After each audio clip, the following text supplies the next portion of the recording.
So it's honestly a huge honor for us to have the very amazing TAIKO Studios team here with us today for an exclusive screening of One Small Step, followed by what I'm convinced is going to be a very super inspiring making of presentation. So we've been chatting with TAIKO for many months now, and we're so thrilled that the day has finally come that we can have them here on the stage, so yay.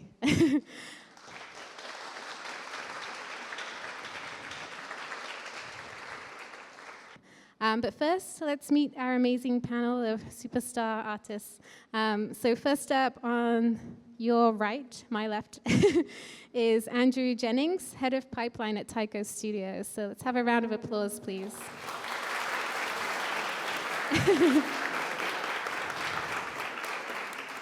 Next to Andrew, we have Steve Horner, the music composer for One Small Step. Thanks.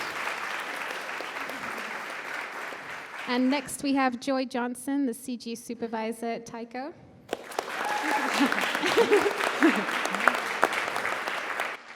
And then we have Bobby Ponteles, director at TAIKO Studios.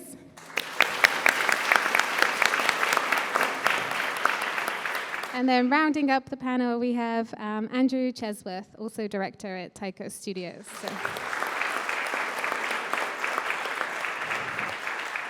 And they're each going to do a little introduction about who they are. We were just discussing it. I couldn't possibly list all their amazing achievements already and all the things they've worked on. I'd be here forever, and you'd all hate me. So yeah, we'll have a chance to meet these awesome people after the raffle, so please stick around and hang on to your raffle tickets. As you can see, today's event is sponsored by Lenovo, so a big thanks to Lenovo, as always, for helping us to bring these free educational events to you here from the Gnomon campus. So today's presentation is powered by Lenovo and Intel technology, which our students also use here at Gnomon. Okay, so we're going to hand over to Andrew, and he's going to get things started for us. Thank you. You guys want to start? Hi, I'm Andrew, one of the co-directors on One Small Step, and this is my co-director. Hey guys, Bobby Ponteles, the other co-director, your head of story. Head of story, art director. On it, and you guys are a very special crowd for us too, because this is the first time us as a collective group, Steve here, have screened it for like an audience for more than 5. So this is huge for us. And so it really means a lot to us that you guys are here. That shows support. That's awesome, and we can't wait to share it with you guys. So Thank you all for coming today. yeah, thank you.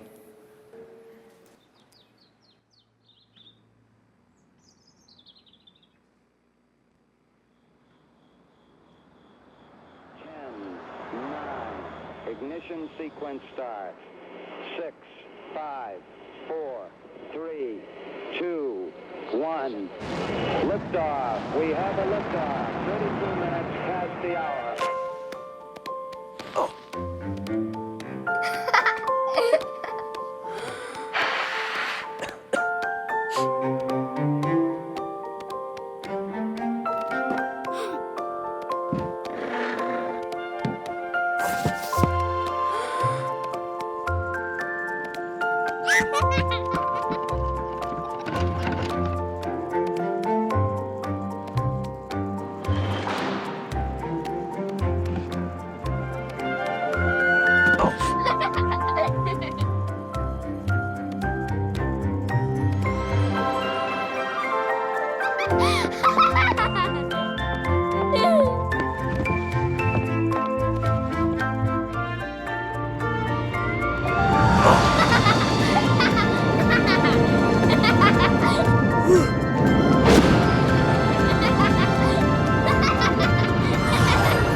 awesome. Thank you, guys. Man, Thanks, you guys, so much. yeah, that's it's wild to watch with a crowd. So we are TAIKO Studios, a good chunk of it at least. Xiaofu Zhang, our CEO and producer, wishes he could be with us, like was mentioned before. So I'm going to do his parts. So let's see if we can get this underway. So this is the making of One Small Step panel.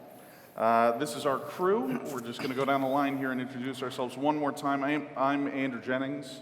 I am the head of pipeline at TAIKO, which means a lot of different things. In a small studio, you know, you kind of wear a lot of hats. So just because each of us have one title doesn't mean we do just one job. So in the past, I've worked at places like Disney and Rhythm and Hughes, and you know, like the rest of these guys, I had a pretty good run at both of those places. So next to me. Hi, I'm Steve Horner. I was the composer on the film, and yeah, I don't know. This was just a special project for me, so I just feel really excited to be here and with you guys and screening it. And yeah, I agree with you. It was a trip to have it in front of an audience, wasn't it? So anyway, yeah. I'm Joy Johnson, the CG supervisor. I went to Cal State Fullerton, and then I graduated and started at Nickelodeon. Was there for about 5 years working on their CG shows, and then I joined Disney and was there for about 6 years until I decided to join TAIKO. Nice. I'm Bobby Juantillas, co-director on One Small Step and art director from Seattle. Woo! And I went to the Art Institute of Seattle, worked in games a lot over there, which is awesome. And then I went over to Blue Sky to be an animator on Rio and Ice Age. And then after that, I came over to Disney, met these beautiful people, and worked with them on everything from, I think my first one was Ralph, my last one was Moana, and Gigantic. And then I came over here to TAIKO to join this team. I'm Andrew Chesworth, co-director and head of story on One Small Step. I was originally from Minnesota. I went to the Minneapolis College of Art and Design and got a BFA in animation. And during my internship at a small production studio in Minneapolis, I met Steve Horner, and he scored all the projects I worked on at that studio, shorts, commercials, documentaries, alike. And then my dream had always been to go to Disney. I started at Disney in 2011, like a month after Joy, and I think a month before Bobby. So we all kind of worked in the same window of Wreck-It Ralph to Moana, that whole span of films following Tangled up until now. I joined TAIKO because I was interested in doing something a little different artistically. I was really inspired by that film Klaus that Sergio Pablos is doing for Netflix. I couldn't stop thinking about that trailer when I saw it. I was like, that's so exciting to see something that looks different. And when I found out that Bobby and Joy and Xiaofu were interested in pursuing something that had a different look to it, I'm on board, man, sign me up. So I initially came on as head of story and was lucky enough to join Bobby as co-director. So it's been kind of a wild ride for all of us. We're going to talk about how it got started, right? So Xiaofu trusted me with this, so let's see how I do. So this is Xiaofu Zhang. He's our CEO, the founder, the mastermind behind TAIKO Animation Studios. And so he had this simple dream from when he was a kid. He grew up in China for a few years and then moved over to the United States. He loved animation throughout, and so one of the things that he always thought was, why don't we have more kind of international films, things that are universal stories? So he tried to figure out how the heck you do something like that. Sorry. And so first thing he did was he got educated. He went to school, created a film called Dragon Boy. Right, he really busted his chops. Won a Student Academy Award for that. And then he went on to work at places like Sony on Cloudy with a Chance of Meatballs. And then he moved on to Disney, joining on Big Hero 6. And he started meeting us, and you know, he just found mentors and passionate coworkers who could inspire him to kind of drive himself forward. And so that dream kind of stayed alive during these years of education. So then at those studios, he met a bunch of like-minded people, and even during college, he met a bunch of like-minded people. So that education, it wasn't just for how to do things, but like who to meet and who drives you forward, finding the right people who inspire you. So this is a picture of us. And so then the other thing, right place, right time, he always talks about just kind of being aware of the opportunities that are out there. He found some funding in China while he was at Disney, and he got really excited about it and started talking to a bunch of people and said, "What do you guys think? Is this plausible?" And we said, "Maybe." And so it turned out it was plausible, which is great. So all those things combined, he rallied the team. And so we are a split production house. We have a studio in Wuhan, China, which is really great. We have a bunch of really wonderful coworkers there that we love. And then we have this crew of madcap artists and wizards. And so by our powers combined, we made TAIKO. There's about 15 people? Yeah, all in all, it's TAIKO, about our 15 people. Wuhan team, so I think Yeah. total, we're like 20 people? We are currently a small studio, Yeah. but we have big dreams. And that's why Xiaofu chose each of us, because we're all looking for something different, looking for something new, something that will really get us going, that we can be excited for when we wake up in the morning. So this was a roster of things that we worked on over at Disney, and yeah, it's easy to look at this and go, oh, okay, you guys got real inspired during that timeline. And we all learned a lot, and we had some really great mentors at Disney, so we're all really grateful for that time that we spent at these big studios. So with that, I'm going to hand it over to Bobby and Ches, and we're going to talk about the development cycle of One Small Step. Yeah. Go ahead, Ben. Do you want to talk about your original Yeah. inception of the idea? Yeah, so another friend of mine named Trent Corey, he's an artist and an animator. We had a story pitch idea for a little girl who watched the moon landing in 1969 and decided from that point on that she wanted to be an astronaut. And I can sort of kind of relate to that sort of thing of like getting inspired from an early age and just sort of saying, okay, every sort of decision I make in life is geared towards being an artist or geared towards being an animator. And I feel like I'm lucky and we're lucky that sort of have that, and you guys are lucky too at Gnomon to sort of have that drive and sort of have found that. And luckily, it's a profession that we can make money in and make a living off of, and our parents will be proud and brag to their friends back home. But that's what it really was about, is inspiration and finding it early. And then everything you do growing up being pointed in that direction of making your dream come true. What is this like? So we, it was about accomplishing your dreams, fighting for your dreams, but also like what it takes to get there, right? So it's for all of us in this room, we have a dream, and fighting for it isn't the only thing, but it's also the people that inspire us and support us to get there. And I think without them, we wouldn't make it happen, or we would struggle. So it was our love letter to our support systems. My mom, your My parents, family, yeah. your families, your family. And then so just kind of like having this dream and not being in a vacuum about it, of just being real about like what it takes and sacrifices that you make to get there. So early on, girl obsessed, and I can relate to that. I can relate to seeing animated films like in the late 90s and early 80s of just like, that's what I want to do with my life. And I like to draw. I don't know what I want to do with it, but these animated films, people are drawing and painting to make it happen. So can I be one of those guys? Yes? No? I don't know. So I remember early on seeing Tarzan and Glenn Keane's work and just going, yes, I was like spellbound of like, yes, this is exactly what I want to do. And I want to draw and paint and be creative, and I want to inspire. And so I think a big part of the short for me was that notion of just leaving behind something that inspires people, like I was inspired. It changed my life.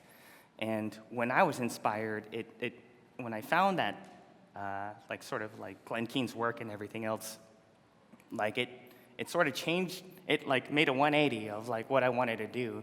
So I just wanted to leave behind that for, I guess, like the next generation, or, you know, any generation or people, you know, to be inspired, so.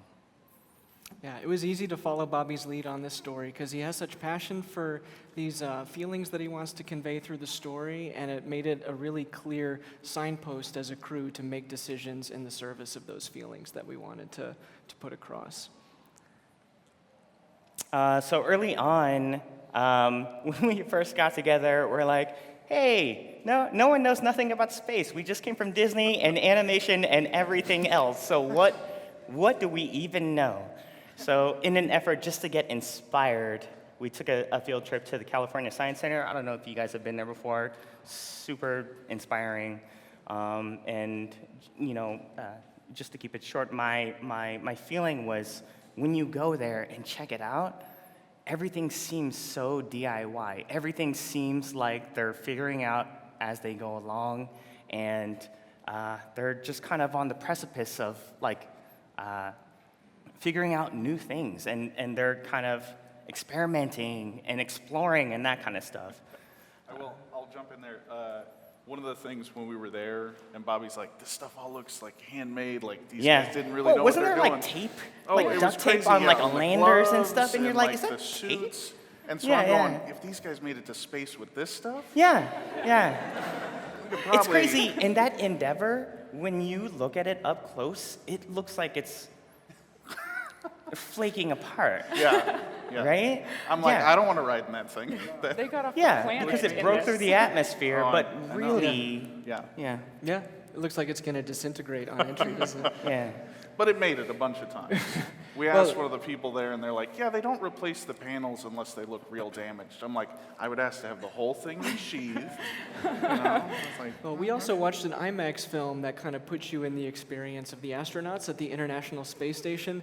And one of the things that was really cool was just seeing all their different personalities and all the different places they came from and how they got along with each other in this really confined space and shared a sense of humor and shared a common experience. And the personalities that were up there were just so compelling, and we thought we have to bring that into the film somehow.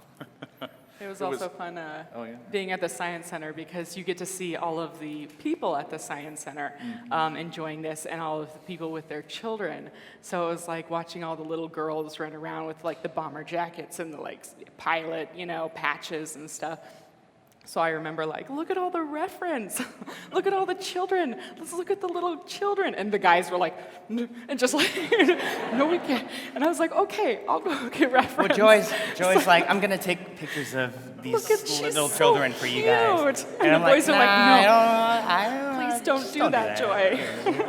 It might be a getaway. Yeah. But it was just seeing, it was fun seeing like little Lunas like everywhere, little girls and little boys running around being inspired and looking at how they saw everything in such awe and wonder. And we're like, is that duct tape? Like, and they're just like, wow, magical. So Very relatable. yeah. So the scripts draft and the revisions, so obviously Bobby and his buddy Trent came up with a pitch and an outline and some pieces of artwork, and what Bobby shared with you earlier about the original idea, a little girl who wants to go to space, be an astronaut, and make every choice in service of that goal. That was basically what we had, and so we had to start putting together an outline of, well, how are we actually going to tell this story? And one of the things we discussed early on was we don't want it to feel like a montage film, you know, like you're watching a Lifetime movie and then there's a commercial playing and it's a montage of somebody's life and then it's over, and you're like, well, that's touching, but it's a bit brief and you don't really get to spend time with the characters. So I would say the biggest challenge was going through each draft of the script and finding moments that would have a chance to play out long enough in real time that you got to feel like you spent time with these characters and didn't just see them in snippets. of the things that was nice, that was a learning experience for me, because normally I'm on the technical side of things, but it's nice to get to weigh in. That's when you're at a startup, you kind of get to go, I have a little idea. Sometimes it's terrible, but sometimes it's good. But it was really great during this time period because Chesworth and Bobby were really great at kind of helping us all kind of realize how to find the specificity in character. So we would have somebody come over and we'd, pitch like a rough draft of something.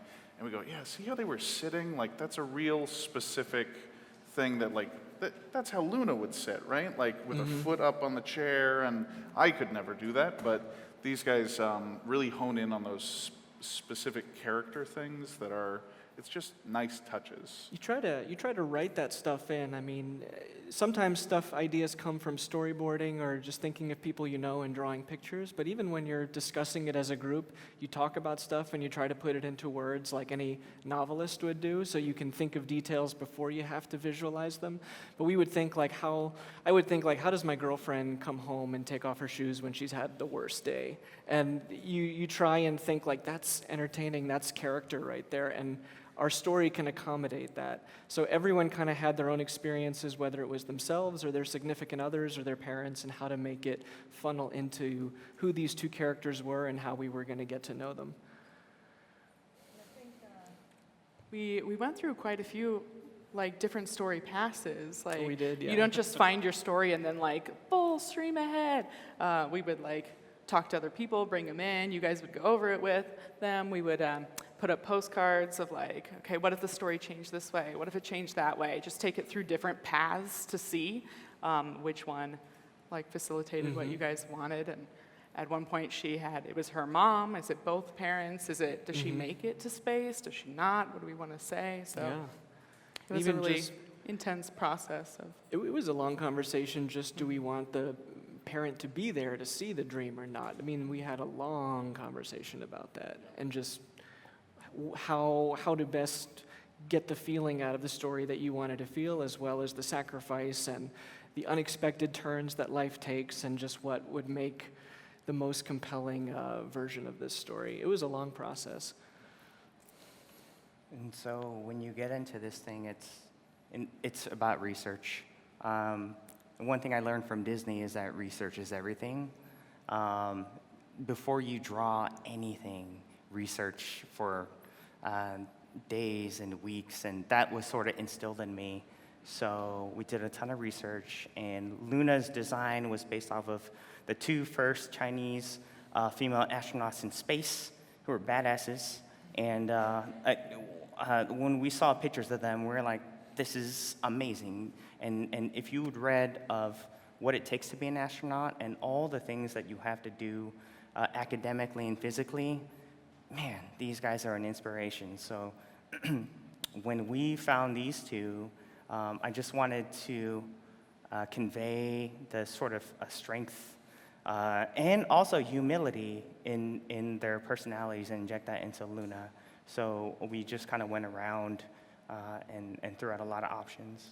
Yeah, I think one of the things we picked from these two individuals as well was just the demeanor being very calm and very humble, like Bobby said, and it's an extremely difficult career path for anyone to take. And so your personality and your state of mind have to be very dependable and very consistent. And we wanted to, in the story, funnel Luna towards that kind of state of mind. How many challenges does she overcome that kind of help shape her into a more mature and more consistent person? And so she had to be, in my mind, this really wide-eyed dreamer ever since she was a kid. And she had this sort of openness of this is what I want to do when I grow up. Yep, this is my astronaut helmet. This is my cowboy hat. This is what I'm doing. I don't care what you guys say. This is my dream. I'm going to do it. And she didn't lose any of that spirit as she grew up. And so I feel like with a personality like that, it's watch out, they're a firework. I mean, you can sort of admire and look up to them in terms of just going for it. And at the same time, it's what does that mean when you start to focus on your dream? Do you shut everybody else out? I certainly, that's how it was for me. And I was so focused on being an artist and being in animation that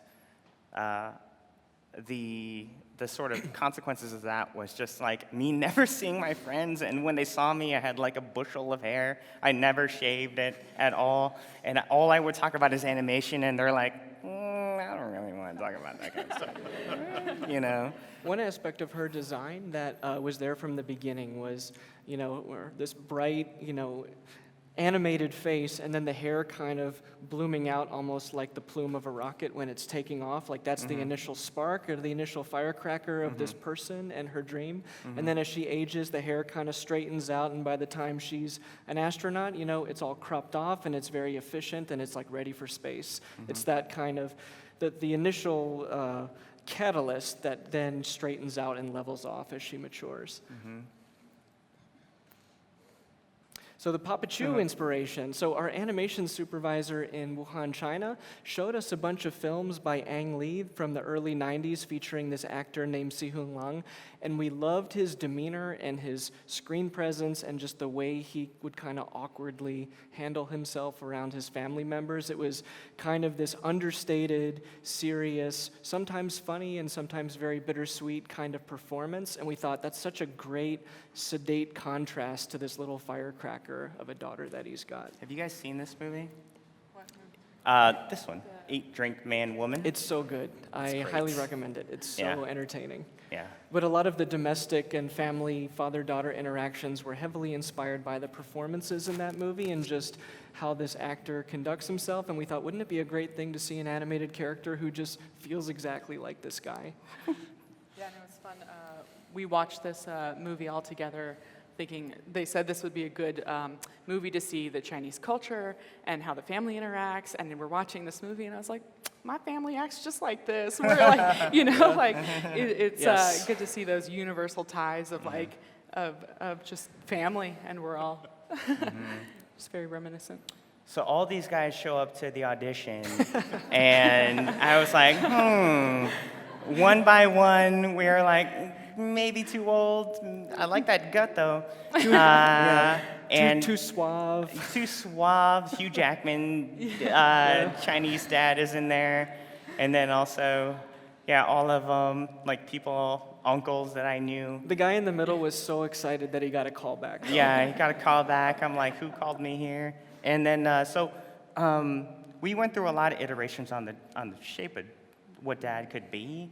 But I think regardless of what we settled on, and this is for character designers here, is like, I just wanted it to feel like a support system, whatever that meant. It has to feel, it has to have that abstract thought in your mind. Like if you guys are designing characters, it's like, what is the goal of this character in the story? The goal of Dad in this story is he's a support system. He's a rock. And so he may not know a lot about aeronautics and being an astronaut, but he will support his daughter in any way he can. So he's like this support system. So that's almost like where you have to derive your shape language from, of like that abstract thought of like, this is his purpose in the story. Yeah. So wherever we like decided on, that was the goal of it. And like his hands, so like giant hands of like, he's a shoe cobbler, right? And he's a working man, he's blue collar, and he will support Luna in any way that he can, so he's good with his hands. But he was this support system for her wherever we ended up. And we wanted it to feel sturdy, dependable, humble, and a little bit awkward, too. You kind of try to find the descriptors of your character and work those descriptors into the design. And even his background, I remember you guys talking about, well, let's think about this. Is he really buff? He's a cobbler, so he sits most of the time. So he'd have stronger arms, like forearms, and thinner legs because he sits. Maybe the stomach hangs a little lower. So it was kind of facilitating his job too through the look. Yeah, and my initial thinking was that he had giant hands, but he never ate anything because he was providing. So he was super skinny, and like with just giant hands. And it looked a little bit weird, like just in terms of like the balance and that kind of stuff. But like, character design pro tip. He needed that substantive center of gravity. Character design pro tip.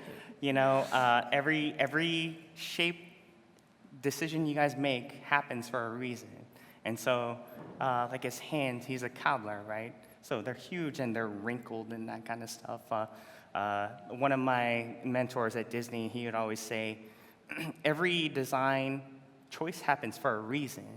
And Wreck-It Ralph has big hands because he wrecks the building. It's not random, and it's all for a purpose.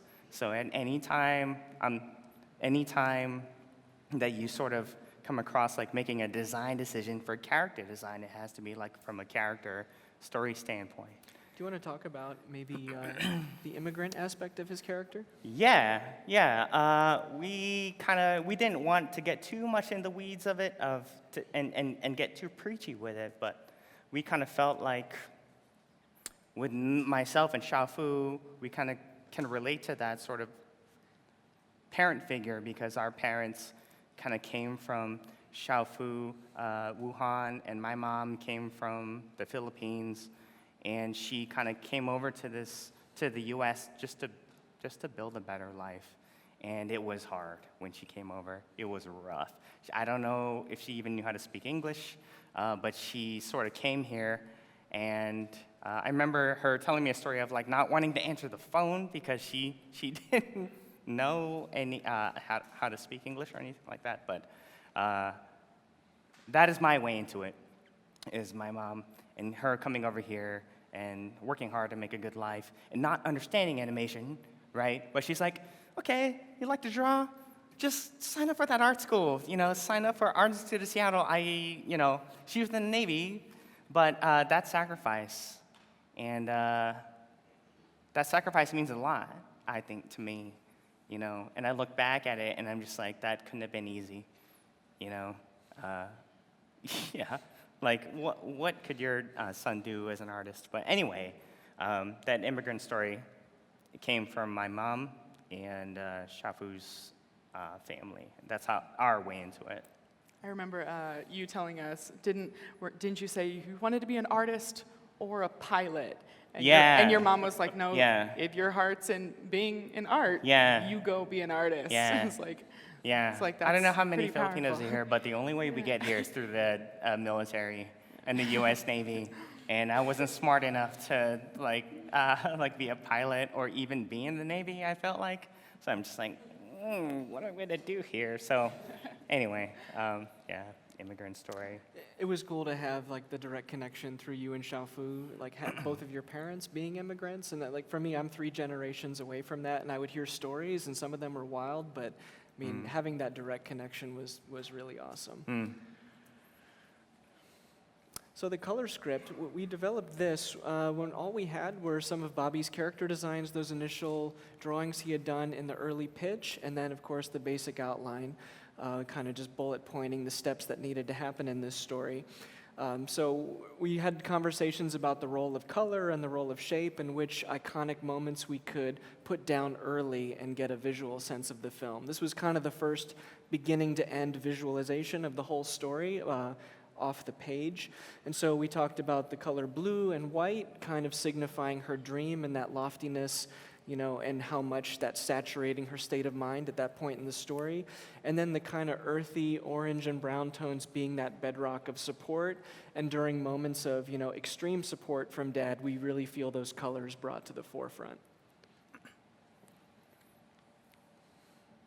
So storyboarding and music, we started storyboarding the film pretty much right after the color script, once we had more outline details and script details worked out.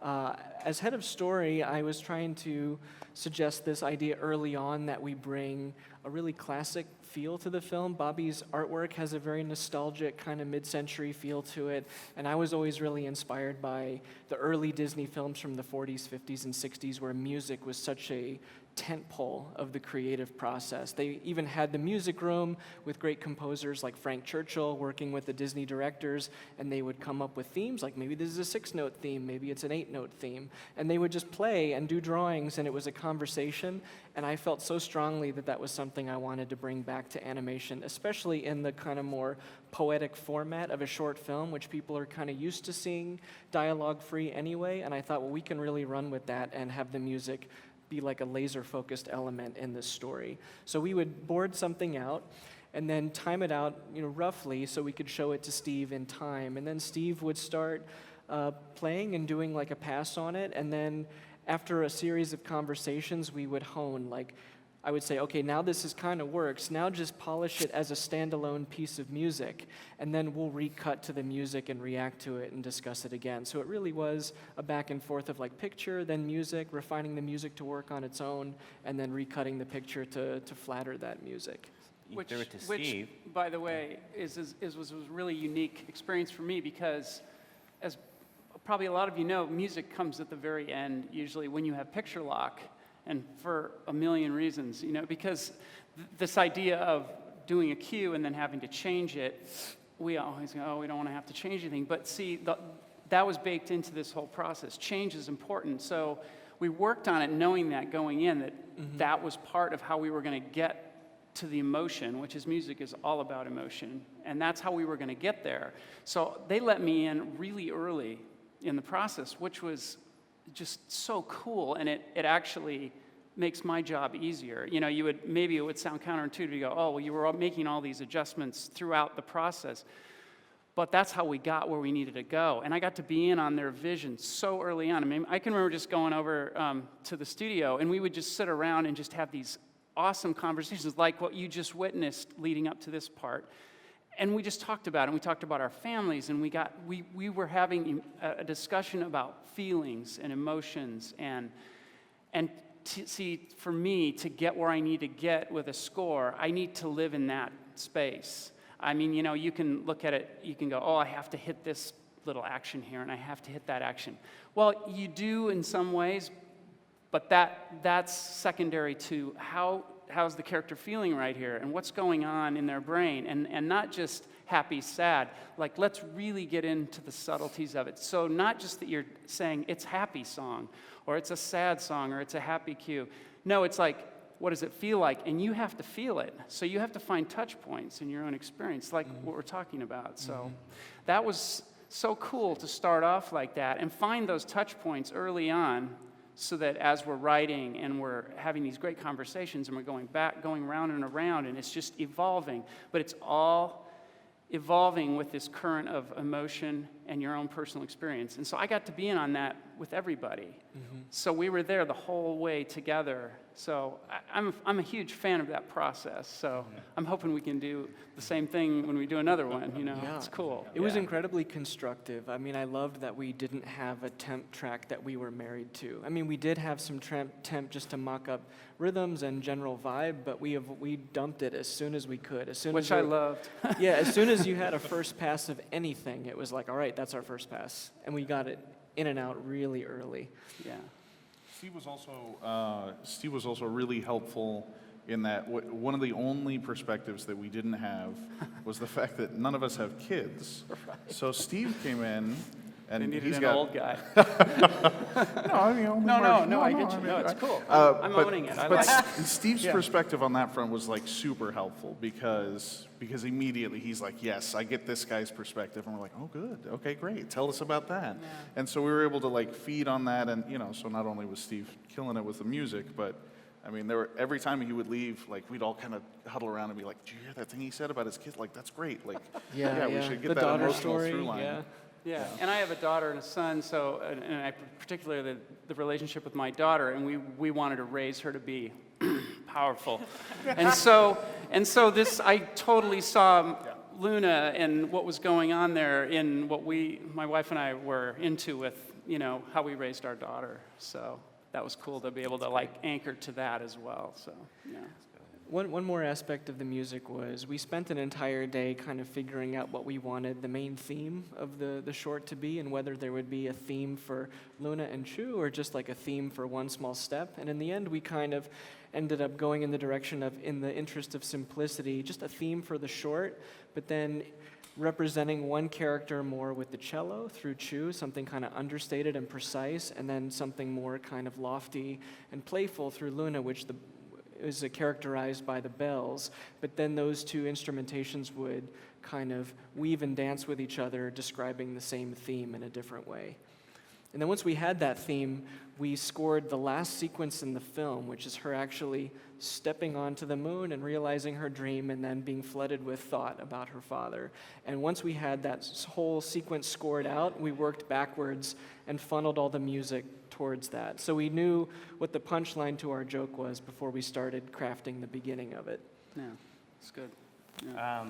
Yeah, one last thing to say about that is like, if you guys had ever worked to accomplish a dream and you guys finally get there and you step foot on the parking lot or you step foot on the lot, for whatever reason, that moment, you think about everybody else that supported you along the way. I don't know, that's what it was for me. Like when I was at that hat, I was looking at the freaking wizard's hat and I was like, yes! And then I stepped foot on it, I was like, oh. And then you remember everybody else that just sort of encouraged you along the way. Mm-hmm. It's awesome. I mean, like, that's the kind of feeling that we were trying to get from that, Yeah. you know, visually and musically, so. Yeah. Do you want to talk at all about our choice of like absence of music too? Yeah, that's a good point. You know what? You could can go flip next. over to just roll a score because that's a really good point. When you're, obviously, this was I love projects like this because we didn't have any pesky dialogue to get in the way of the music. So anyway, I said that with my tongue in my cheek, of course. But it's cool when it gets to be music and picture, and it's you can really stretch out, and it doesn't have to be real underscorey. You can have strong melodic themes, and you don't have to hold back. And we even had early on, everyone agreed we need melody here. This is like hugely important. There are sections where there's a big section where we really made a call. And when you go in early in a film, you spot the film and you decide where's music and where do we not have music.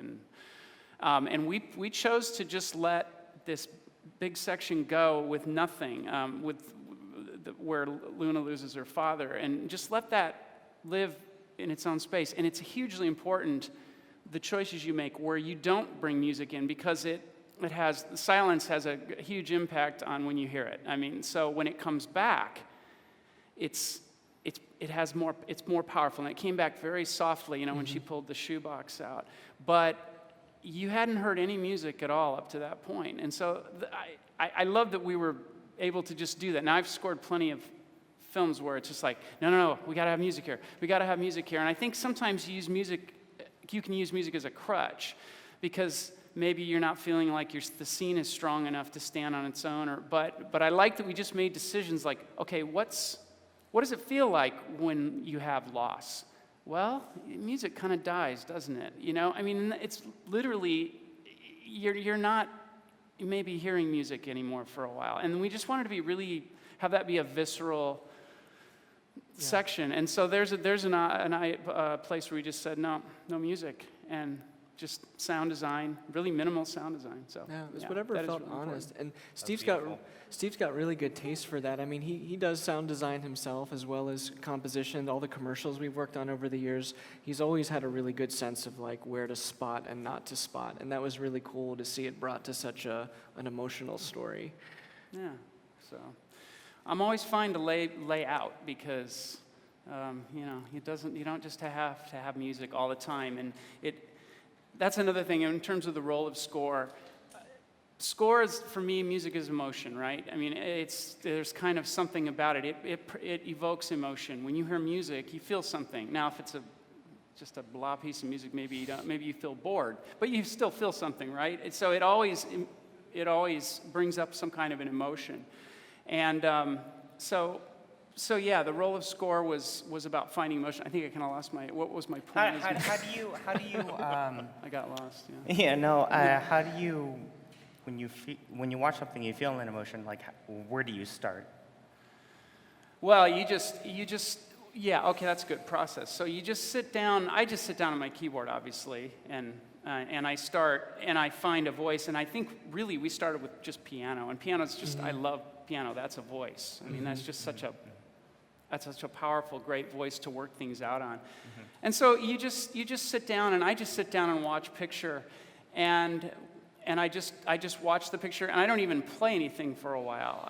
You don't even put your hands on the keyboard or do anything. You just watch picture for a while, and you just let it sink in, and you live with it. You don't want to jump in too quick. I mean, for me anyway. And then start noodling around and playing around with it, and it's kind of hard to like say, oh, here's my formula. It's not really a formula, but it's you really kind of have to let the picture inform you. The story has to inform you, and then it sort of starts to happen. And if you're forcing it, which sometimes there's no choice. If you're in a hurry and you're on a deadline, you just got to just do it. And that's a good thing to do, but it's cool when it just starts to sort of write itself a little bit, and then you can it feels good. So you just keep playing around with it. Don't hold back. Try things, experiment with things, and then lay it down in the workstation and keep what you do. If you're just freelancing, keep what you do so you don't miss a cool moment. And then you sort of build on that. I think the piano was. I'll sketch it out, just much like you do visually. We found how it was so similar to creating visual art as to creating music. It's just almost the same thing, really. His sketches are beautiful. I mean, the music in the end credits, that was the result of the first day of really jamming on what that main theme for the short would be.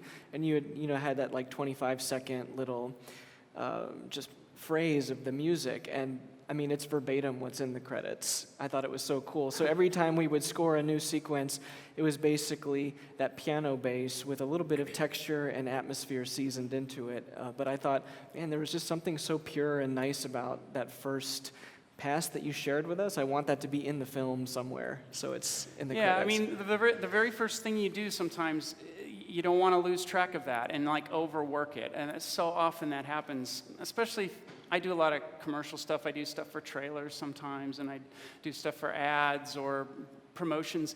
And you'll get to a point where a lot of people are starting to weigh in and go, oh, no, you can't do that. That sounds old, or that's not going to work. That sound isn't going to work. You can't use that sound. And so I'm totally down with that. The challenge of the composer then is to go ahead and make those changes, but don't lose that little whatever the heck that is that makes the music makes you feel something. When that starts to go away, it can be a little disheartening. But the cool thing is, when we worked on this music, we never lost track of that. I mean, we did a lot of that. We're like, let's try this and let's experiment with this. But it was a very generative process. It wasn't like, no, that's not cool. There was no negativity there. It was just like, let's just try something else. And nobody, I could throw something in there, and if it wasn't working for both of us, cool, we'll just pull it out.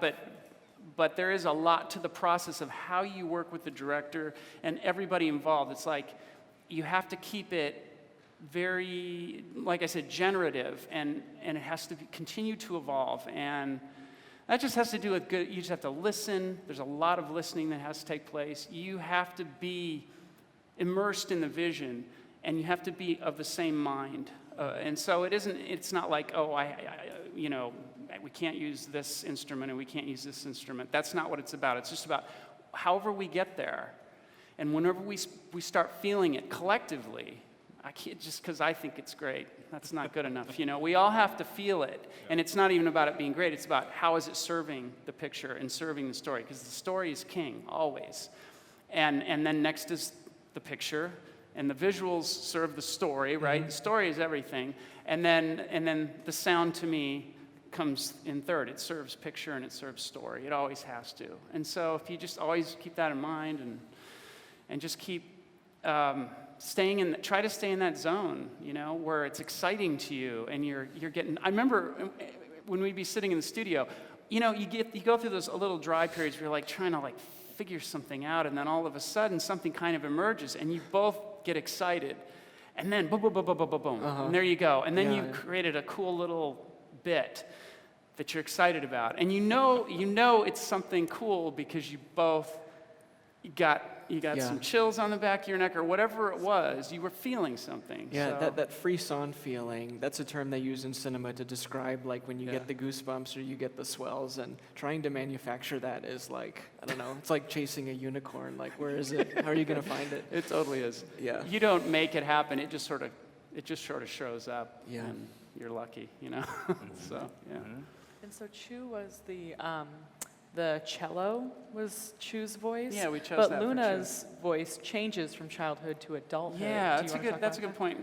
Luna was keyboard, and we chose like a celeste, and it's sort of a bit of a hybrid sound. There's some hybridness to it, but it's just this really innocent, you know, bell tone.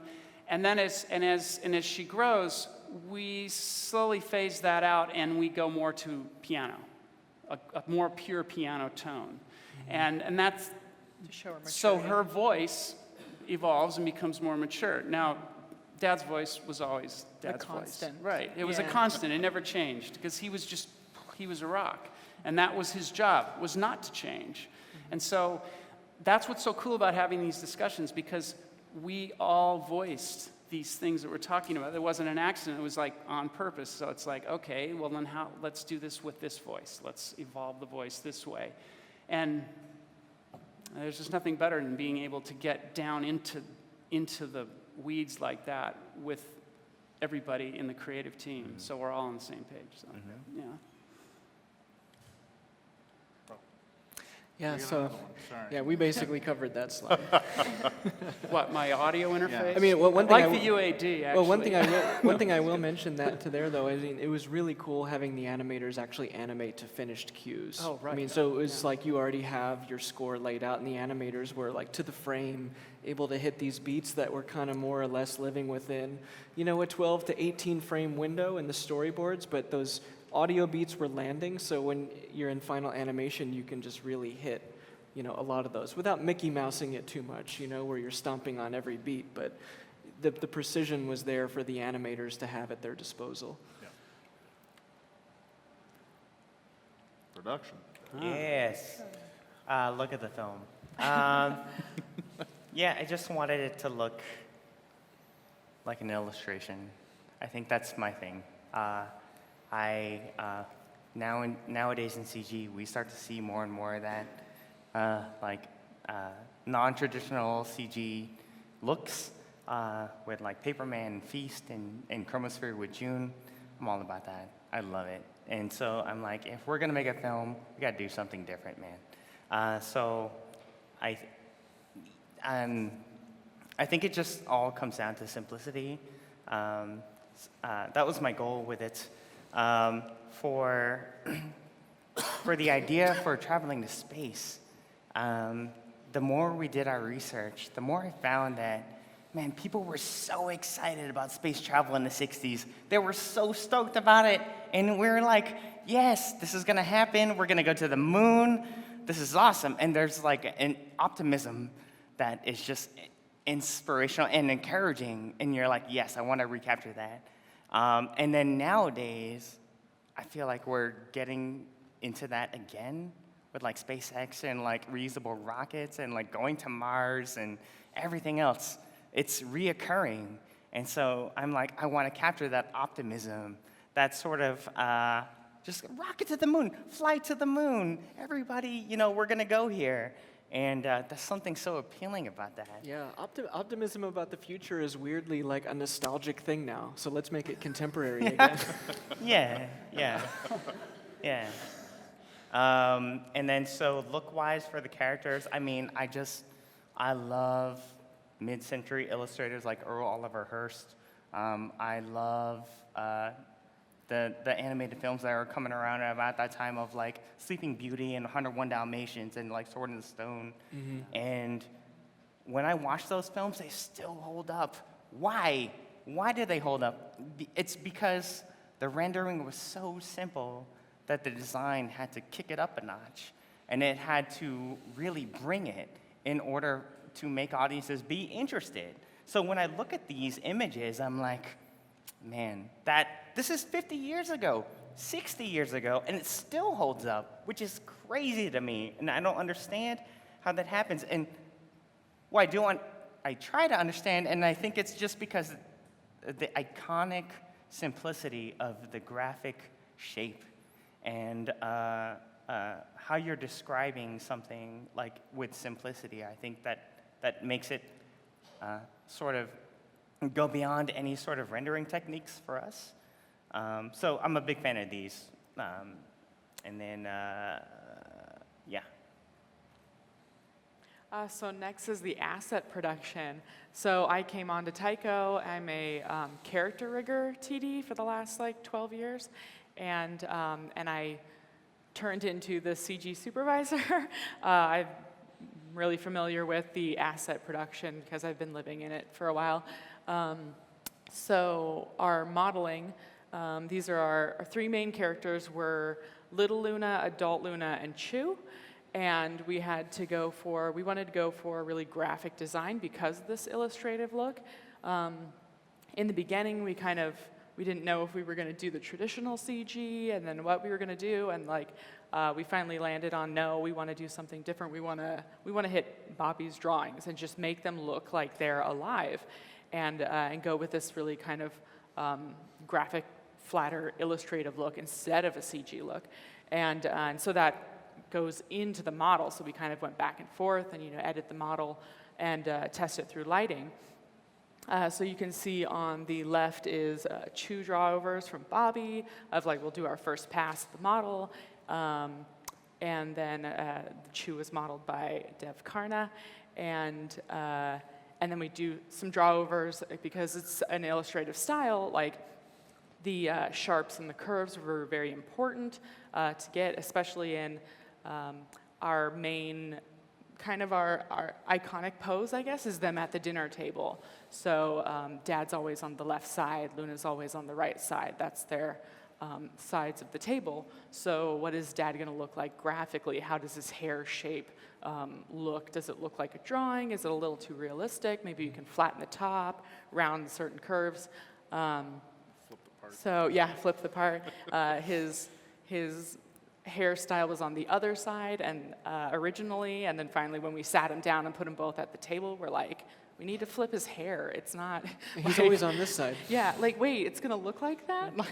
All right, new hairdo, flip his hair, so that he could have a really iconic front and side view. And same thing with Luna. We always see her from the front or the side for the most part, so to just get a really graphic view.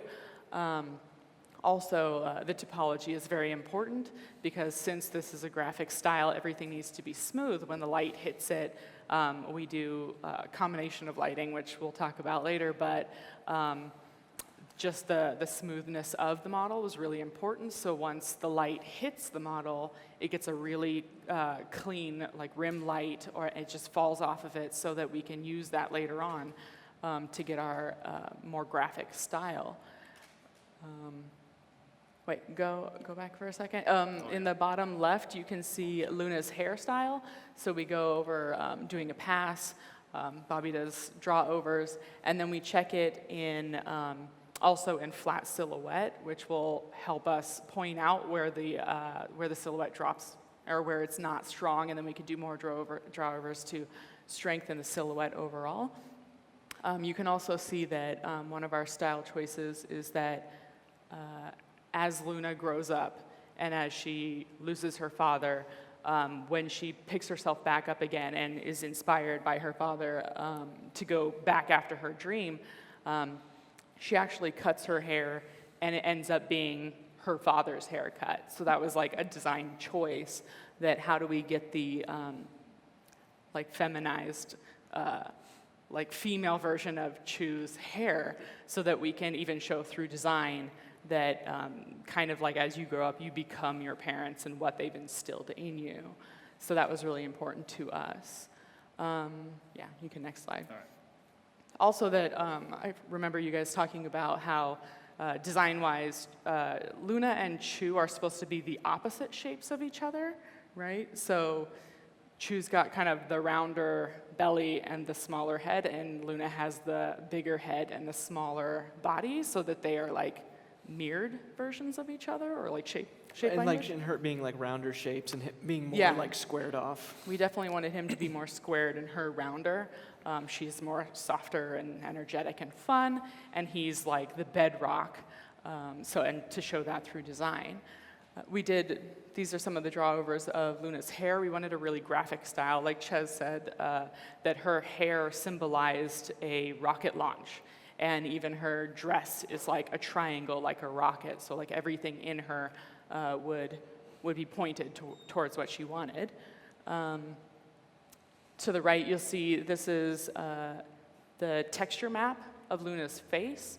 We wanted to go, instead of more realistic textures, it wouldn't really go with our illustrative style. So we wanted more local colors and gradients. And do you want to go in about Next slide. texture at all? Yeah, so this is sort of the process, right, of like you got your model and your like texture maps on the character, and we wanted to go for more illustrative style. So we sort of textured the characters based off of no lights. So all of the sort of volume would be described in the texture map, not unlike video games. So. And it was kind of a back and forth between Bobby and I, like the illustrative and the modeling, whereas you can see Chu's like eye bags are still modeled into the model, but then they're re-emphasized through texturing, like putting a line under it, so that when the light goes flat, you still have that graphic style. But then we can also use the 3D concaveness of his modeled face for later lighting, picking it up and kind of adding multiple different types of lighting passes, kind of combining illustration passes with actual rendered lighting too. Yeah. This was our sets. Our modeler in Wuhan, Simoons, did the sets. He's amazing. We loved having him on. This just is a kind of show you a breakdown of how Bobby kind of does a pass at like reference. It's like he said, it's all about research, reference. San do you want to talk about? Francisco, Chinatown. You looked at San Francisco, Chinatown?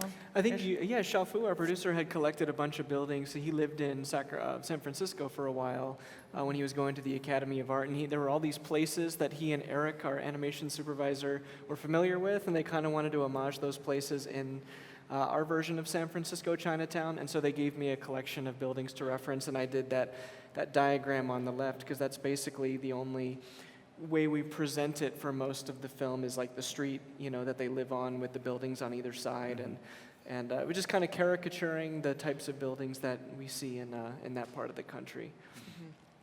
And it was interesting because usually when you jump in and start texturing, you look at the reference and you go, okay, you start texturing, and we would get texture pass back, and it would be more realistic. And so it was kind of like that back and forth of like, now let's reduce it to its basic principles. If I was going to draw it, what would I do? It's the local color, and then maybe it's got too much on it.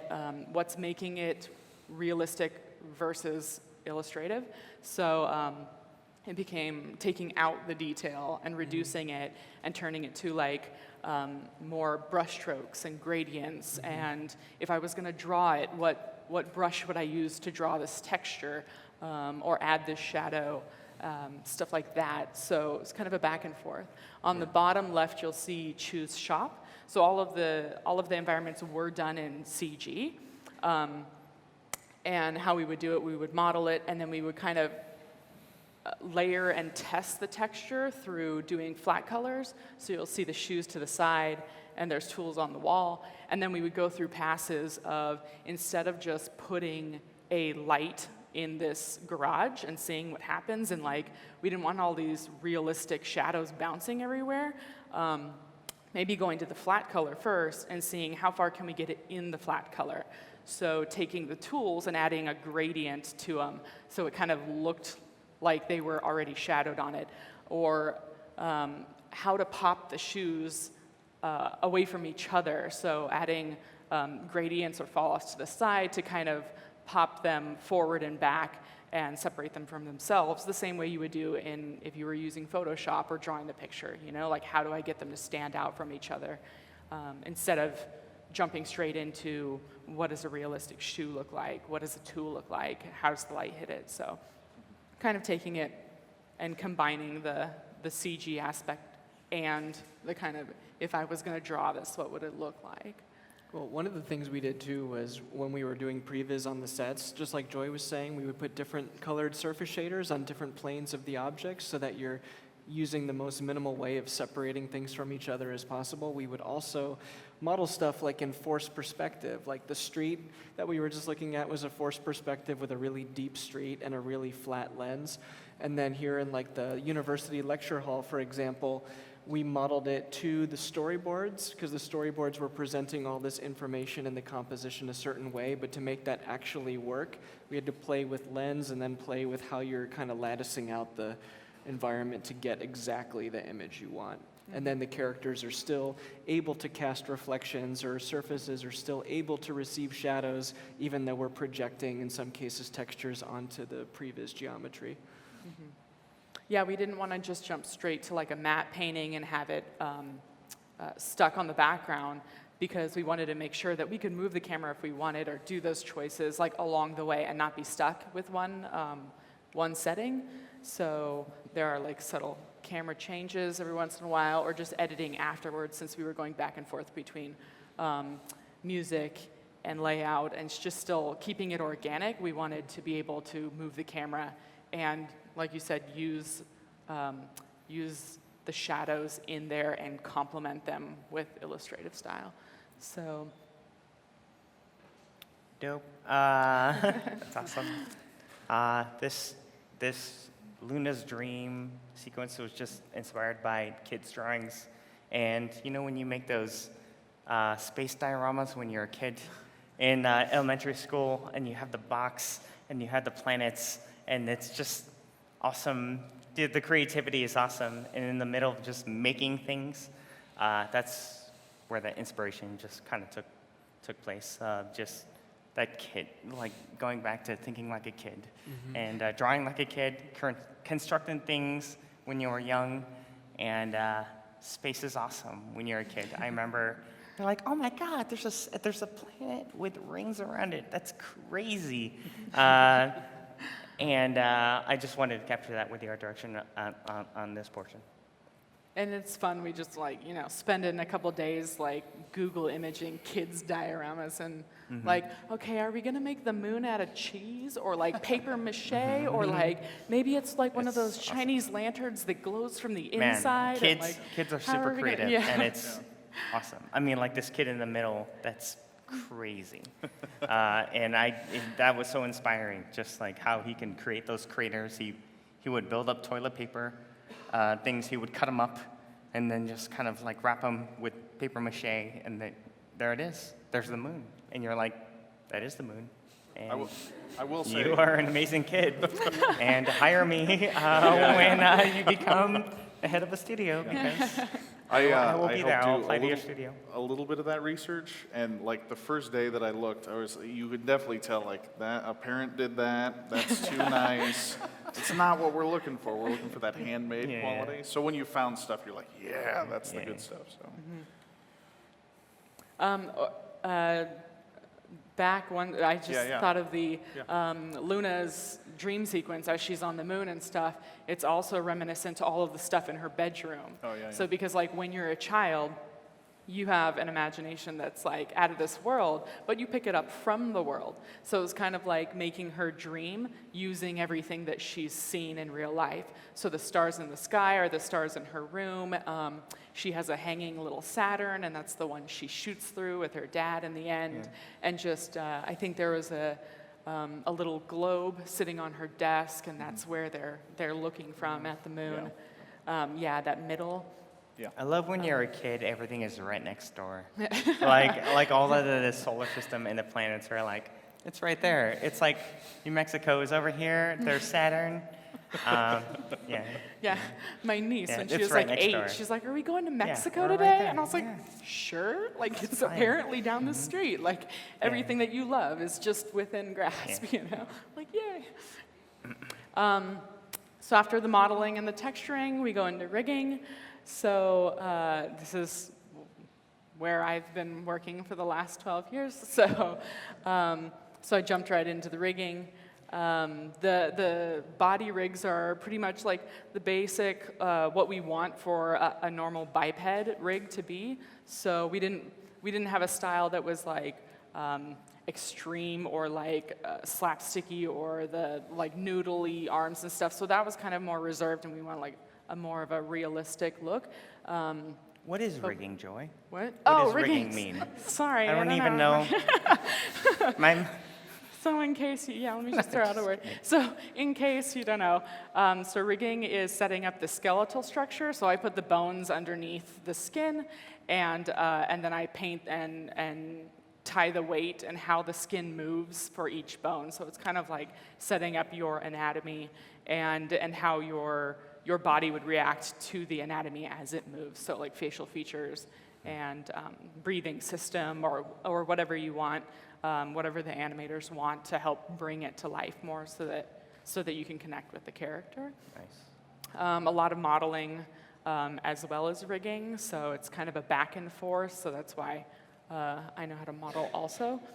But so the thing that was important to me was the faces. So like I've seen a lot of kind of the flat shaded look before, and it was really, I think I kept bugging them about like the faces, because to me, like when it goes flat shaded, you have the potential problem of it looking like it's just a cutout mouth and a cutout eyes and just flattened onto this thing. Like there's a potential for losing that fleshiness in the face, especially if you look at Luna, like between your eye and your mouth, you have a lot of dead space. So it was really important to me to keep that alive. And so we did a combination, just trying to do as robust a face as I could, and to get like as much expression as I could, even though we wanted to keep it simple and more kind of not subtle animation, but just this realistic, so you could feel the characters, but also give it the range that it can. You know, it can do whatever you want it to do, hopefully, or get it as far as you can, so that there wouldn't limit any animation. So even the cheeks, like her blush on her cheeks, is to help re-emphasize when her mouth moves around that you can actually feel the skin moving with it, and you know that it's connected together, and not kind of like a post put on afterwards face. So, do you want to talk about your animating this, her mouth? Well, this shot was really cool of her about to blow out the candles. It was one of the first like finished production shots of that character rig, and I remember sitting next to Bobby, and I was kind of like just playing around with just like pushing it as far as I could. I was like, "Is this too far, man? Is this like wacky?" And he was like, "No, that's awesome. Let's push it really far," because we always, wanted to push things maybe a little broader than we were able to at our previous job. So we thought it would be fun to kind of take advantage of that more illustrated style and kind of push some ideas graphically maybe a little farther. Because, you look at like the Studio Ghibli stuff or like even the classic Disney stuff, and they're going really broad sometimes without, making a lot of noise about it or being distracting about it. So on the left, you see the picker page. And so this is kind of some of the controls on adult Luna. So you have the adult Luna's body. You'll have the face controls next to it. So you'll see it can look subtle in her animation, but there's a lot of controls so that they can get that subtlety, hopefully. The two picker pages on the far right are her hair. And so her hair was kind of an exploration. It took me a couple different tries, or just exploring what are we going to do. So I think Little Luna, I started with like, I'm in rigging, let's make it, so automated all this stuff, and like these dials that make it like do all this whatever. And so you think like, oh, it's so cool. And then once it gets into animation, if you are interested in rigging or ever want to rig, I would strongly suggest after you're done rigging to animate your own rig, because then you'll find out how user-friendly it is or not. And it's just a back and forth of you try new stuff, you experiment, you kind of learn from that and go forward. So I think I did this, like, what I thought was a cool hair rig for Little Luna, and then I think Ches was like, oh yeah, don't forget her helmet's on, and I was like, like, no, like, And Little oh my Luna's God. only in like 10 shots. Oh yeah, her helmet's on the whole time. I didn't account for that, Well, to Joy's credit, though, the Little Luna hair rig was incredible. It could do whatever you wanted it to do. I think the struggle for the animators was they just had to remember where everything was and what combination of features would get you that result. So you had to remember a lot and you had to handhold a lot, and it was hard to initially teach the crew how to get access to all those things and then become masters at wielding them. So the adult Luna hair rig ended up being much more of a traditional, just floating FK chain, like a stop motion rig where you see it, you grab it, you move it, and that was it. And the results ended up being a lot faster and a lot easier to control with less. So in the what end. are we looking at here, Joy? So like there's- that bottom right, So there's like there's a bunch of random like planes. So we ended up doing 2 different styles for adult Luna. So she actually has 2 different hair rigs. The one on the top is the graveyard shot. That's our more traditional polygon hair rig, and that follows with her. That's in all of the shots with her. So you'll see we actually had 3 color passes that I put on it. Once I animated a hair shot, then the hair changed. So I was like, if I'm going to do this too, let me make sure it's easy to use. So yeah, and that's another thing. There's something to say about like making a rig crazy elaborate, but there's more importantly a thing about making a rig user-friendly and simple, and there's its own art to making it that kind of, you get everything you need with as little as you need, So the top one is polygonal hair. It has 3 color passes. So we had, initially when posing it, I had trouble seeing everything bit by bit in black. So she actually has blue hair in the animation shots. And then there's a dial to change her blue hair, because in the blue hair you could see the shadows. So you could see each individual chunk of her hair. But then also when you want to break the hair up, it was kind of hard because everything's blue. So that there's a color switch to change it to this rainbow color.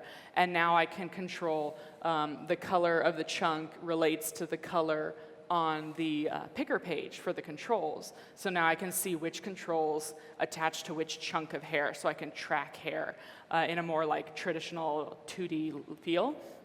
And then at the end, when you're checking your animation, because you kind of, I think it's final, I think this is what I want, you can change it to the black hair, which is what her hair color will be, and just manage the silhouette and kind of frame by frame and look at how is the silhouette and how is the breakup going. So after that, the second hair rig, third hair rig, is this bottom one. So I realized that as you're doing the top hair rig, and that follows her hair all the time, sometimes I just wanted more breakup, and I wanted to just kind of, if you're drawing, I can just draw an extra piece of hair, but you can't necessarily do that in CG. So I made a ad hoc kind of multi-plane hair, and what that is, since we're flat onto the camera, I could kind of use that for our style. So I did flat planed hair, and kind of like a girl's weave, I can just clip it in and have more hair. So I had a separate file that you could reference in, and it just kind of had hair strips that were rigged individually. And the top node would have what kind of hair do I want? Do I want thin hair, thick hair? Do I want a tapered triangle, pointed edge, squared hair? Luna has the bottom of her hair illustratively, we really wanted squares and points, and that to be important in her design. So you can kind of pull in the hair, change it to be what you want, and kind of attach it into her hair, and it follows along with her. And then you can, like Ches said, it was a much more simple rig, so it's almost like stop motion, and you can treat it kind of like a two-dimensional drawing and track each hair through there. So as you can see, cheating to camera, it plays well. Breaking the camera, it's just a bunch of planed hair. And usually the animators used a combination of both rigs. So they would use the top, the upper traditional hair polygon, and then kind of bring these pieces in and plug it in for different shots of like she's running down the stairs and her hair breaks apart and like splays, just kind of plugging in more hair pieces to get whatever kind of 2D effect that you wanted. So that kind of was fun to do. And you can cheat it to camera. So, and definitely her hair color helped, because I think in a different hair color, this wouldn't have been successful, or it would have been much more challenging. Like you can see, I actually animated this hair shot because I wanted to see, like, what can I do? What can I, you know, what can I get away with? How would I do it? And then kind of plug it back into the rig, you know, and just kind of add more to make life easier for the animators, hopefully.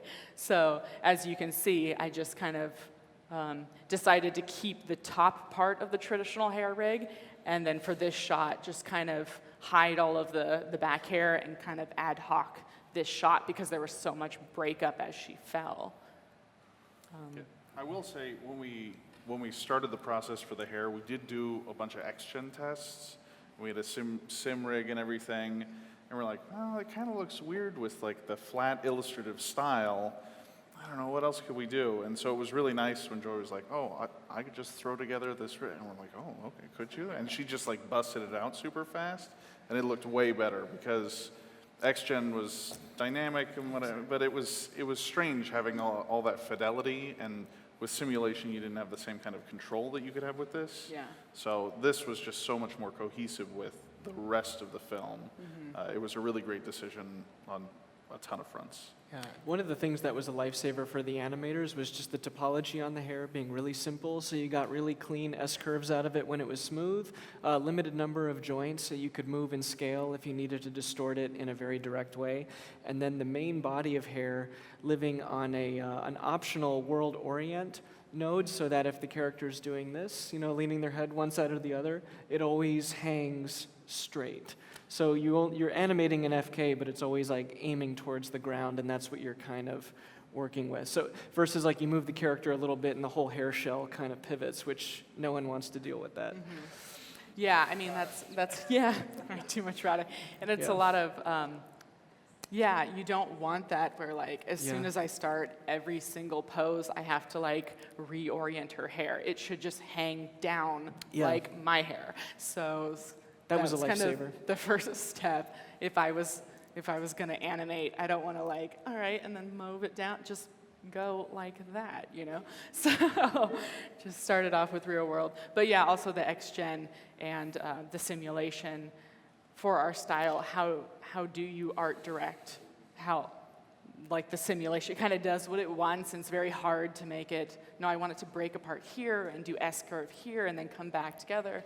So it just was kind of easier for our style to have that kind of control and kind of turn it into a stop motion thing instead of a simulation. It was nice in that conversation. I was saying to Joy, I'm like, I'm going to simulate the whole thing, and then I'm going to sit there and re-sculpt the entire, like every strand. And Joy's like, if you're going to do that anyway, let's just put some joints in there, just make it super easy, have the animators do a bunch of it. I'm like, oh yeah, that sounds nice, okay. So, you know, kind of leverage your team. So it was good. We, you know, spread out the work, and yeah, it just made it faster too. Yeah, there's definitely, definitely important to me, and we were talking to the team, me and Brandy, the production coordinator, that like, we were telling the guys, like, in all of these movies that we watch, Little Mermaid and all this stuff, like, there's a thing called hair envy, and we need to have that in our short. Like, I need to look at her hair and be like, ooh, I want her hair. Like, so in stuff like, we got references like Pocahontas and how her hair breaks up, and just like, as soon as you see that, like, Pocahontas shot where she's standing on the mountain and her hair's blowing, you're like, yeah, like, look at her hair. So, and we had like the Little Mermaid passes where she's like on the rock and she's doing this, you know. So we were kind of trying to find that balance of, I want you to see her hair. Yeah. So this is what we kind of came to That's a awesome. conclusion. Such good stuff. So storyboard to layout, we had a limited scope of resources on this, so we had to be really efficient with our decisions. And as we were editing the film and working in layout, we tried to make the leap from storyboards to layout as one-to-one as possible. So before we would deliver a shot to the animator's workstation, we would make sure that every board had its equivalent in the layout file. It was one-to-one. So the animators they could look at the boards and look at their layout file, and it was almost a one-to-one correlation. And that way it made it much easier to direct the conversation about how a scene needed to play out. And, they didn't have to stick to the boards, but it was like just having that starting point made it a very clear thing to iterate upon. Yeah. Some of your storyboards were kind of just 2D animation. We're like, should we just publish this to the public? Like, it was Done. good stuff. Yeah. Some So of it was when we very were tight. doing all of the rendering tests and the hair XGen tests, and Bobby and I were storyboarding at the same time, and Shop's like, maybe we should just animate the film by hand. That's like kind of like pre-production is so involved with like building all your assets and everything that like storyboarding is so immediate in comparison. Like that's when you first really get to see what the film might end up being. But our layout process was kind of a combination of previs, traditional layout, as well as like key animation. And so we were thinking of like the Warner Brothers cartoons from the 1950s, like Chuck Jones and Friz Freleng. The directors on those films, their short films, would always be extremely involved in like the layout process. So Chuck Jones, like the Wile E. Coyote cartoons, or One Froggy Evening, or the Dover Boys. I mean, he's like spotting all those poses, and the animators are just like hitting those targets, and that's when you only have a limited time. I mean, they would make those Warner Brothers cartoons in like 2 months with a crew of 30 people. So they just had to be really efficient with what they were putting up there and why. So the animation process, Joy talked at great length about that wonderful hair rig we had, and I compared the animation process on this film to a colleague as, a stop motion workflow, because you're working on the hair, the cloth, and the character, using a CG rig, but trying to make it look like 2D animation. So there's like a little bit of knowledge of all three animation mediums that you kind of have to juggle in your head, with the end goal making it look like a moving illustration, but use all these very kind of hand manual tools to get to that end result. Yeah, so Tech Anim on the show was actually considerably different than a conventional feature in that we didn't do any simulation. I think I simulated like the bed sheets at one point and their robes just to get some of the collisions out of the way. But this show, Tech Anim acted more as like a cleanup department in like traditional 2D, where the animators will give you all of the animation and then you go through and get everything back on model. And so that's one of those things when something would hit lighting and you just see that rim light and it would wobble a little bit. And I'm like, oh, I got to jump back in there and fix that, right? And so it was this nice kind of back and forth process between animation, Tech Anim, and lighting, just because every frame we tried to curate. And you can't fix everything, but we fixed almost everything. So that was pretty good. Do you want to talk about caching this stuff? Yeah, well, we can touch on that a little bit.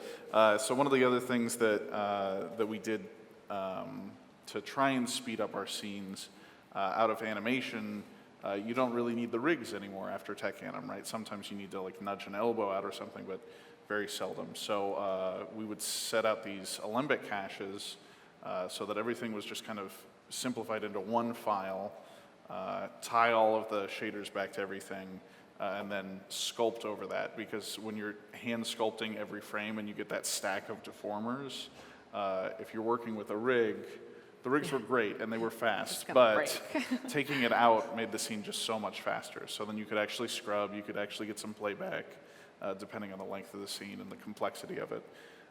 But caching everything out was really nice, and then it was also nice because I could hand lighting a file, like right when I was, okay, I don't need the animation rig anymore. I cache it out, and simultaneously I can give lighting a file. So they're working over here, and I get to continue fiddling with every little, arm and finger shape and, everything like that. They're lighting the scene while I'm finishing out all these shapes. And so then once I'm done, I can just nuke that Alembic cache, swap the reader, and it was really nice because then they would just, oh, okay, everything popped into place. I mean, sometimes it implodes and you have to rebuild everything for them, but they were very patient, which was nice. But most of the time it was nice because you could kind of just swap it out behind the scenes. And they would go, hey, I noticed you updated TechAnim, it looks great. And I'm like, oh, thank you. So, but yeah, it was a really great show to work on because I think all of us had this passion for 2D, and because of when we were graduating from school and everything, some of us didn't get as much of an opportunity to work in some of the 2D things that we really appreciated. So luckily, I know I pivoted into 3D and everybody else pivoted. Well, the tech anim department on this film, I mean, it was a lot like cleanup animation on a 2D film, and especially because the staging in the film, we were often working in wide, featuring the proscenium of the environment. It's very much like watching a stage play, and in the spirit of the storytelling, letting moments play out so you get to live with these characters and not just watch their life purely in montage. That kind of wide theatrical staging was really in the service of both the storytelling and the classical, more nostalgic way we're presenting the story. Yeah. And so doing blend shapes and like really cutting out these really clear silhouettes on the geometry, even after it's animated, was really plussing the clarity of everything. Yeah, and that's what, I mean, everybody on this show was really, they were really helpful and encouraging of each other. Anytime someone's like, I want to make something better, it's going to take time, you go, I will figure out how to give you more time. And then when you're trying to finish up, you go, I need more time. Everybody like shifted for each other in a really nice, organic way. And so that just let us kind of carve everything out. It was awesome. It was like sculpting just nonstop for, 2-3 months. Yeah, this kind of technical animation for this short, at least, is more of a animating blend shapes on top of the animated cache. So after they're done animating it, we cache it out and just have the animated geometry, and then it's Jennings going in and animating shapes on top of that and just blending in and out of blend shapes from one pose to another, and then just kind of in-betweening and cleaning up those blend shapes. So the rig no rig is perfect. Rigs will get you hopefully 80 or 90% of the way there, and I'll do blend shapes inside the character, so when they bend their elbows, you get the graphic points, the knees. We want to keep it as graphic as we can, but in any character, you're never going to get 100% of the way there, and so we wanted to make sure that every shot looked as graphic as possible. So it would, after the posing and animation, it would be coming back to it and back to Bobby and his drawings and being like, okay, what does it not have that pushes it into Bobby's drawings again? So like the bottom left Chu, you'll see Jennings did sculpt work on that like fingertip to get that really graphic 2D fingertip, like pointing the knuckles more, because you're going to have volume loss in a rig. So just kind of sharpening the little tips of his shoulders to make it look like a drawing again. Like, so. Yeah, if you put that finger shape in, like from any other angle, it's going to look like this twisted, like he just ran it under a car tire. And I mean, it looked terrible from every other angle, but for like those frames, and it's always nice when you get a sculpt that like lasts for like 3 frames. You're like, ooh, free frames. Don't have to sculpt those. But when it holds up and it's like, oh, it's perfect from this camera angle. It's like a really sweet moment, and you're like, yeah, okay, on to the next thing. But yeah, I mean, TechAnim was a joy on this short. So anyway, enough about TechAnim. Lighting. So for lighting, like I said before, we try to bake as much light and volume and lights and darks in the texture as it is, and then from there, we can just tailor it to day or night, like lighting scheme. One thing that was cool about lighting too was, I mean, those cast shadows coming off the character and the props are actually just solid black planes in the Maya file that the animators were kind of animating on a stagger to simulate the fluctuation of a TV light. And so then it's brought into the compositing software and overlaid with like a blending mode like soft light or you know, darken or multiply or something. And so it's sitting in the comp in a different way than it's sitting in the animation and lighting file. Yeah, that was one of the other things, like out of necessity, and also because we all care so much. When like animation is like tapering off and lighting is really ramping up, anytime lighting was like, we're having trouble like tracking the shadow, the animators are like, yeah, let's jump in there and help them. Like, you know, it's a 4-point poly, right? Like just super simple. 4-point polygon. They were always excited to get in there and like help track something or just help make everything like look really cohesive. So the animation team did great in lighting. Yeah, the animators got to animate light too. Yeah. Yeah, it was kind of interesting. This was her at the television was our very first test shot. Yeah. So we lived with this shot for a while, just testing out our look and what we wanted. And at one point we did go towards the CG traditional lighting and have everything look like the Disney Pixar style, and like got that all set up, and kind of after that looked at it and like, we just want it to look like Bobby's drawing. So like, all right, other side, let's go this way.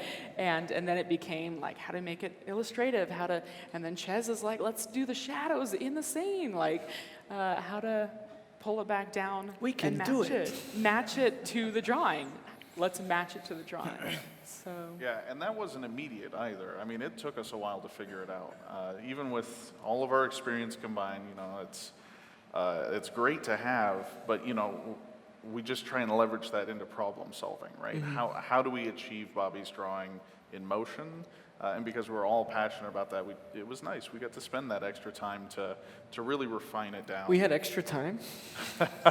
We took the extra time, and then, yeah. I think a lot of it was, a lot of the decision making was informed by just the art direction and the storyboards and the designs. Everything just gave you like, well, it needs to look like this, so whatever the most efficient way of getting there is, that's what we'll do. Yeah. Yeah, we definitely stole time, like, okay, future Andrew will be mad at me, but I'm going to spend a little extra time here. Screw that guy.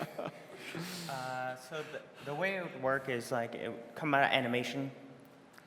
We would convert it to flat shapes, and then I would try to do a color key just based on like what the mood of the scene was, and then sometimes it would be a matte painting, but at the bottom right they would match it. It's crazy. I mean, like I think a lot of the light and dark color was done in the comp.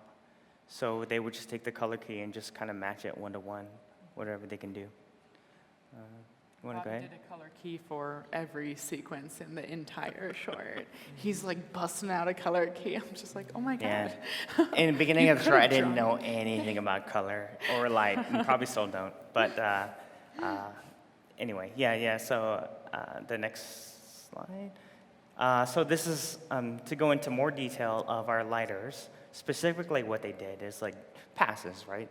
What you lighters do here of just like it takes passes. So the first slide is out of animation, and it's sort of like CG. They would flatten it, just use the color, and then just kind of go from there with the color key like as a reference. What's happening here too is there's tech anim going on. There's animation, a hair animation going on. So these are the sort of like more or less like first pass, and then how it ends up in the film. One thing that's cool about this one is there's a few different things going on with the lighting. So like the hair is rendered on its own layer so that there's like an alpha offset to get that highlight on the top of it, and then a little bit of roto work to get the overlap on the highlight.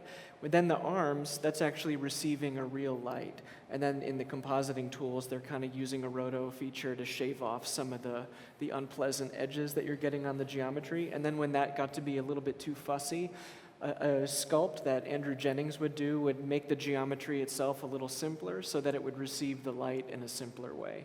So sometimes it's 2D, sometimes it's 3D, sometimes it's 3D plus a little bit of roto. And then this comp method, this is basically a visualization of the .exr files that we would render out. And those EXR files gives you one image sequence that contains a lot of different color data on a lot of different shapes in the image. So that one file would contain the red channel for the helmet, the green channel for the character's body, or the blue channel for the hair. And sometimes they could allocate colors to multiple objects that never really overlap each other in the scene, so that way it's easy to do a garbage matte for this one, a garbage matte for that one. But for the character, you want to separate those colors as much as possible. So if you do need a rim on the helmet, but not have it affect the face, then you can do that. Oh, they did that thing with the arms, right? Where when they pass over each other? Yeah, so they had another a node on the texture for the character's skin, so that if Luna is inside and she reaches one arm behind the other, this arm is going to be a little darker than this one. So it was basically a channel that tinted one half of the body a little bit lighter so that when things are crossing in front of each other, it doesn't just become a blur, like a blob of color. There were a couple times where we just had blobs. We're like, what is that? Oh, it's your hands. Okay. Do you want to talk about that between the fingers? Oh, yeah. That was great too. So a lot of the rendering packages will have like a traditional contour renderer. You know, it's like traditional toon shading where they draw lines where geometry overlaps. And we would use that selectively. So for example, like the shot where she's holding her backpack and she's all determined to go to school, they would render the toon shader just on the hands and then kind of isolate it and feather the mask out so you only get outlines where you want to see them and then not where you don't want to see them. Yeah. So it was like a really great way of efficiently getting some line work in there. And again, to throw it back to tech anim, you know, those fingers would be a little bit wrinkly on the first pass, so you go in, do a tech anim shape to straighten out those lines, and then the contour renderer gives you a better result. So instead of having to go in and roto lines on the fingers, we just see where it's a little messy, and then we clean it up on the geometry. Yeah. The effects in the film, we found it to be challenging to have differentiation between like young Luna and her dream and then adult Luna going to space, because it all has to fit within this illustrative art direction, but we wanted young Luna's effects to feel like how a kid would imagine effects. It's like, you know, it's glitter and it's cartoony. It's like she probably watches a lot of TV and sees cartoons, so she imagines effects in that way. And having everything feel sort of both handmade and imaginative, but then at the end of the film, when she actually is going to space for real, and we wanted it to be like, in contrast, the real version of that childhood imagination, and yet still have it, you know, feel like it all fits into this art direction that we've gone with. Yeah. Steve, do you want to talk about? Yeah, final mix. So this is like a hugely important part. It's almost like tech anim in a way. And this is the part where you glue everything together. Max Braverman was our re-recording mixer, and I had worked with Max on a couple of documentary projects, and I'd never actually met Max.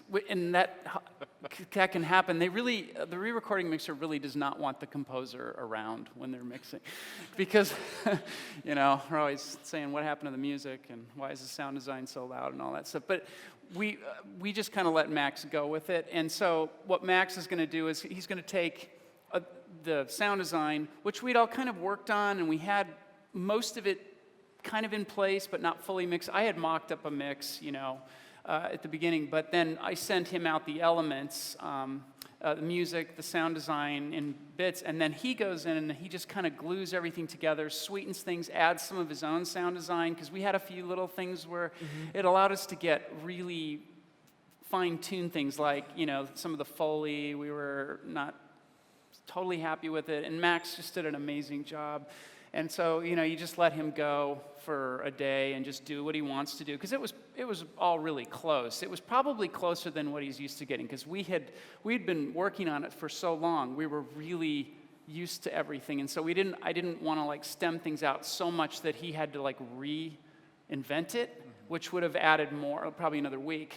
And so we committed, and then he had a little bit of an easier job than maybe he would in another situation. But anyway, so Max went in and just did that, and then we popped in and it just played us the 5/1 mix, and then we made a few more tweaks. I don't know, they were there a couple of hours. Yeah, the 5/1 mix, that was probably the most impressive way I've experienced the film, was in the 5/1 mix in Max's suite there.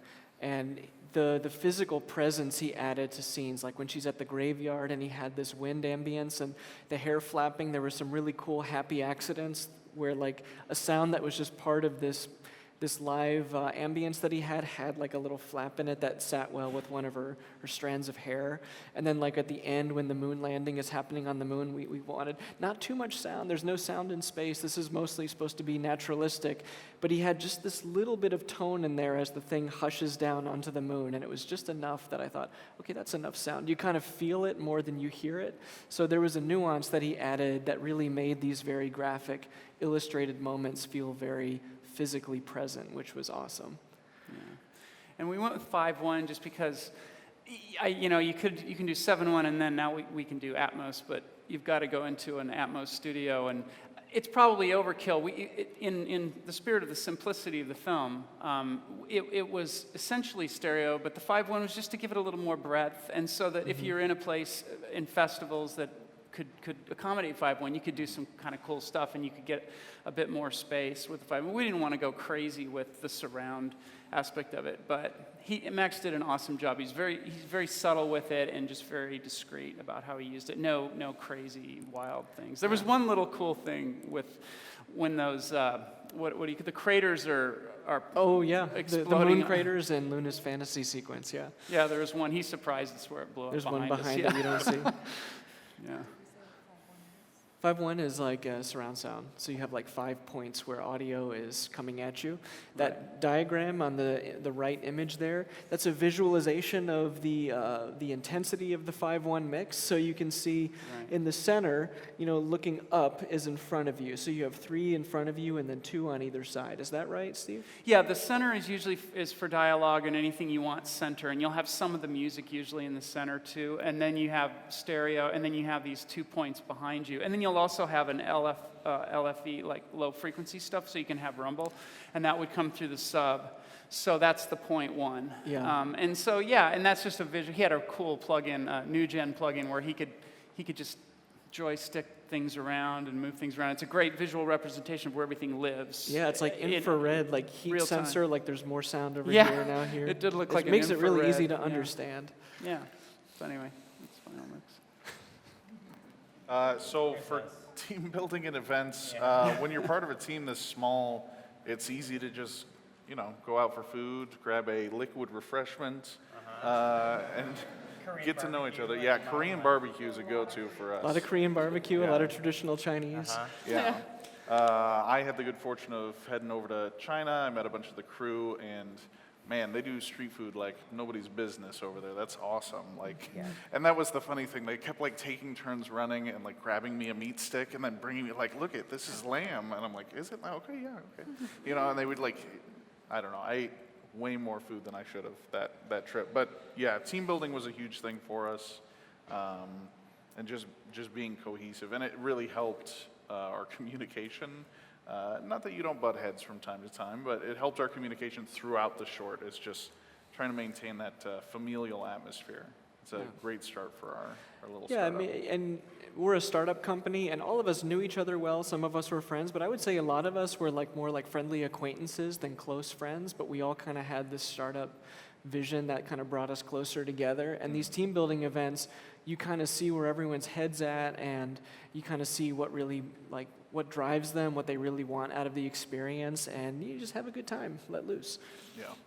This is a lot of hard work, and there's only a couple. I mean, to make an entire short, and there's only 6 of us, and 20 people overall, it becomes really work intensive, and it's just a lot of work and a lot of hours. So things can get tense, and you're trying to get your stuff done, and then when you break and go out for lunch and get a couple to drink, then you get back on track. We're like, we're all on the same goal, yay, go team! And then you go back to the crunch. Yeah.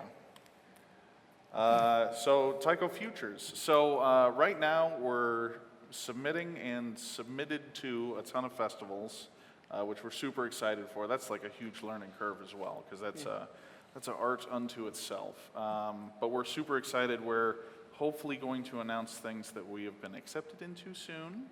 So, but you know, you got to wait for due time. So festivals we're super psyched for, and we're going worldwide with it, right? Trying to take this dream that Xiaofu had and that all of us, like it resonates with all of us to make this kind of global experience. Because we think, you know, it's a decent short. We want to share it with people, so why not go worldwide with it? Yeah, when you're a startup, you have to have a vision and you have to have a sense of your creative identity as a group and like why you want to bring what you're bringing into the world. But there's also like an amount of flexibility you have, you know, because there's like a bottom line you got to hit and you got to get to the next month, right? But at the same time, there's like, well, there's a reason we're doing this. There's a reason we chose to do this instead of something else. And you always want to remember like why you're in it and like what you stand for creatively so that you can get through the toughest spots of, you know, being a startup company. Yeah. Quick shout out, the picture on the top right, that's Brandy Braxton. She's over there. Hey, Randy.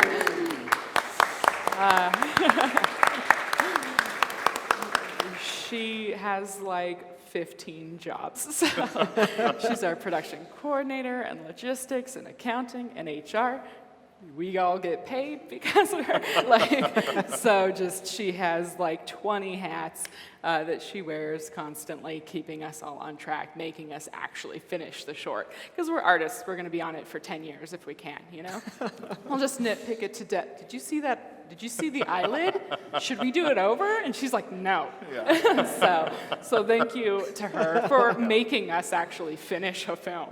But also we have Viola next to her, and she was our PR marketing intern from Germany. She came over here for a couple months, and it was really awesome having her. Yeah. She knows all about the social media and blogging, and I don't know anything about any of that. So she kind of got us all on track and was like, all right, you guys need to post stuff. And I was like, She was all about the Post. like the Instagram routines, Yeah. like this time of day on this day, this time of day on that day, and like how she would alternate the social media topics of conversation while keeping it natural, because it's like she would kind of read the room. She was really good at just kind of like assessing us as a group and figuring out like what would be the most natural and honest way of presenting us to the world, and then like itemizing that and making a regiment out of it in our social media. So yeah, she's awesome. and kind of teaching us there's like a psychology and a science behind actual Yeah. like media posts, and like there's a color palette and you guys are missing this color palette, and I was like, I don't know what we're talking about. So she was on it, and she was kind of teaching us along the way. So follow Viola on Instagram, the Sunshine Eatery. Yeah, Sunshine Eating. It's vegan cooking. Vegan cooking, yeah. So all that said, this has been the making of One Small Step. Oh my goodness, guys. You guys are rock stars. Thank you so much.